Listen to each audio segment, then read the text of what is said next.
This is our DIY solar power box for powering our high wattage outdoor pathway lights.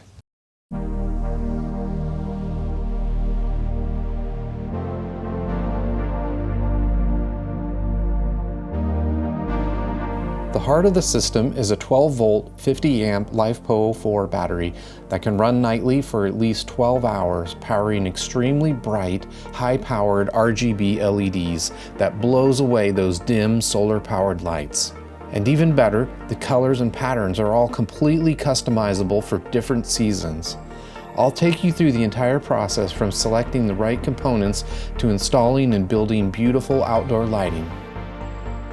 Be sure to subscribe and turn on notifications so you don't miss our upcoming videos on how we made the DIY outdoor lights seen in this video. So let's start off with how I size my system. In my case, each of my LEDs is about 9 watts each, with an overall total of 40 watts if run at full power. Next, I calculated the watt hours based off of how long I wanted to run my lights at night. Since I wanted to run them about 10 hours each night, I multiplied my total watts of 40 times 10 hours for a total of 400 watt hours. Using one of the many online calculators, I determined that I would need a battery at least 40 amp hours and a solar panel with a minimum of 80 watts. I upsized this to a 50 amp hour battery and a 100 watt solar panel so that I had extra buffer for cloudy days. Since all the lights and components are DC, I don't need to add an inverter to keep the cost lower. Okay, so let's start building our box now. We have a 12.8 volt 50 amp hour battery here. This is going to be getting charged from the solar panels. And to do that, we're going to use a solar controller panel here. This is the Bouge RV 10 amp controller. We also have this temperature controller here that will kick in when it hits a certain temperature, and so the fans will start running. Okay, so we also have a relay here that we can use to turn off the power to the lights during the day or when they're not running, so that we're not drawing any extra power from the little LEDs. Even though the LEDs don't use a lot of power, it's still going to draw some power, so it's best if we can cut the power off to them so that we're not drawing any extra power and wasting it during the day. So this board is also, we're going to install a low voltage disconnect so that when the voltage gets down too low, we can disconnect the power from the battery. The battery already has a low voltage cutoff, but this will just save us in case the battery does get too low from having to restart the battery once it gets into BMI or once it gets into the low voltage cutoff mode. This will just allow us to cut the power before we get to that mode in the battery. And then this is our light controller. This is the Dig Quad. It's got 4 outputs and it's already got fuses built in for power distribution. So this board is nice because we can kind of do everything, power distribution, light control in a small form factor here, so we can hide it really well outside. Okay, so now we're going to go ahead and lay out the box. We're going to lay out the big components so we can figure out where everything's going to go, and then we can start connecting everything. What we're probably going to do is lay down the battery like this way, so that we can have some room for the components to go on top of here, and that way the fans can circulate the air. Then I also have this board here that we can mount all the components to.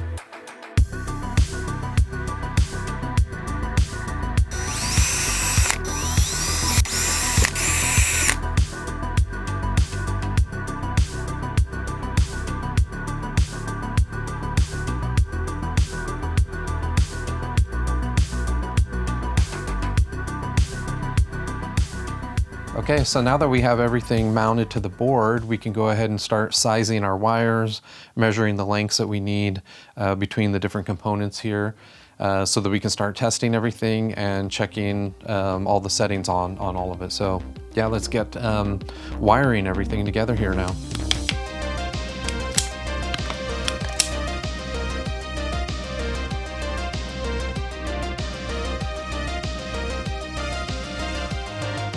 So when we put this down, we want to make sure that we don't twist the wire. So we want to make sure that these are going in the same direction so that when they get clamped down, we don't have to twist the wire.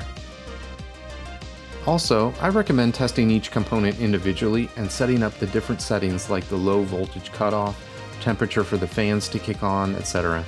That way you can troubleshoot the desired components without everything connected.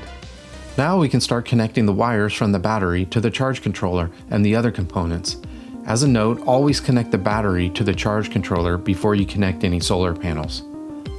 From the battery, I start connecting up the charge controller using 10 gauge wire and 10 amp fuse on the positive line. Once connected, the controller should power up and then you can adjust all the settings. In my case, I set the controller battery type to a LiFePO4 and 12 volts. Then I set the charge voltage at 14.6, which was based on the specs of my battery. Next, I start connecting the low voltage cutoff to the battery. I have a 10 amp fuse holder installed on the positive line coming out of the battery using 10 gauge wire. While I'm connecting everything though, I leave the fuses out of the holder until I'm ready to power everything on. This way I avoid any issues if the positive and the negative wires accidentally touch. Even though the battery already has a built-in low voltage cutoff, adding our own prevents us from triggering the battery safety mode, which can sometimes need to be jump-started if it gets triggered. Next, we run our wires into the DIG quad, which will not only control and power the lights, but we can use the extra fused outputs to power the miscellaneous components, like the relays, fans, temp controller, etc. Okay, so let's just go ahead and do a quick test on the DIG quad board here. So we'll take off this part so that we can get to the wires. So I've turned off the relay here now so we don't have any power going to the board. So I'll go ahead and open up the first terminal here. And then I'll open up a ground, a positive here. Okay, so now we can go ahead and connect our test LEDs. I just got a couple bullet pixels here that we're just gonna test really quickly. So we got the input here. We've got ground on this side. Data in the middle here. Okay, so now we can put this back on. Okay, it's all the way down now. That's back on, so now we should be able to turn back on the relay. Nice, so this is running pretty well. Okay, so off camera, I went ahead and connected the thermostat, which is going to control the fans if it gets too hot in the box. I've set a temperature for it to automatically kick on. And then I also set up the relay and connected the relay. And let's go ahead and give it a quick test here manually just to check if it works. Okay, awesome, that's working. So normally the relay will be on a timer to turn off during the day to cut down on the power draw from the LEDs when they're not on. This is just a small amount, but it can add up, especially over days without much sunlight. I've also added a voltage regulator since many 12.8 volt LiFePO4 batteries run as high as 13.5 volts. While that voltage is fine for larger wattage LEDs, the smaller bullet pixels will diminish their lifespan, being run at 13 plus volts daily year-round. So finally, I add a pair of MC4 solar connectors where the solar panels can easily be plugged in. And then coming out of the other side, we have the pigtails that connect to our lights. Okay, now let's configure WLED by turning back on the power to the controller. And since WLED comes pre-installed on the DIG quad, we can just look for a wireless access point either on our phone or PC that has WLED in the name. Tap to connect to it, and then the WLED welcome screen will open. Here you can configure your Wi-Fi settings and name your device. Once the controller is connected to Wi-Fi, you can then search for new devices and then click on the name to go back into the controller interface. Here you can then configure the number of LEDs and the color order by clicking on the gear icon and then selecting LED preferences. In my case, these LED pixels are WS2811 pixels and the color order is RGB. Now let's use some of the LED effects to test if the color order is correct and the patterns are working as expected. You can also create different presets and save them under the Favorites tab at the bottom to quickly use them later. I ended up setting a schedule in WLED to have the lights come on and off each night so that the system is fully automated and self-sufficient even if the power goes out. On a side note, an added bonus of having this power box is that in emergencies, it can serve as a small solar generator that we could bring with us to charge electronics or run other emergency lights. Okay, so here we have the final power box setup. We have our charge controller over here with the solar panel inputs coming in and the battery leads coming in here. And then we also have the battery leads coming in to our low voltage cutoff circuit here, which then feeds into our dig quad, which actually we're using to output power to the relay here and to our fan temperature controller, which will kick on the fans here on the sides. And then we also are outputting to a DC to DC regulator so that we get an even 12 volts, which is really just outputting to the lights over here so that we get a clean 12 volts out. And then over here in the corner, we have our battery monitor hooked up to the battery so we can check voltage, temperature, things like that.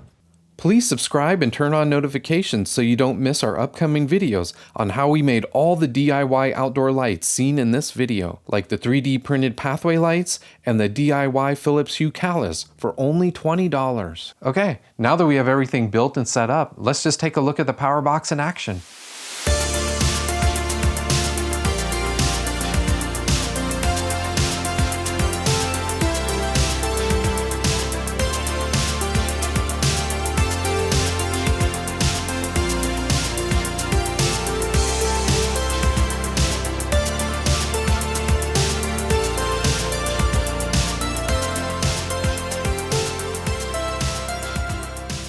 Okay, thank you everybody for watching this video. Please like and subscribe, and we'll see you in the next one.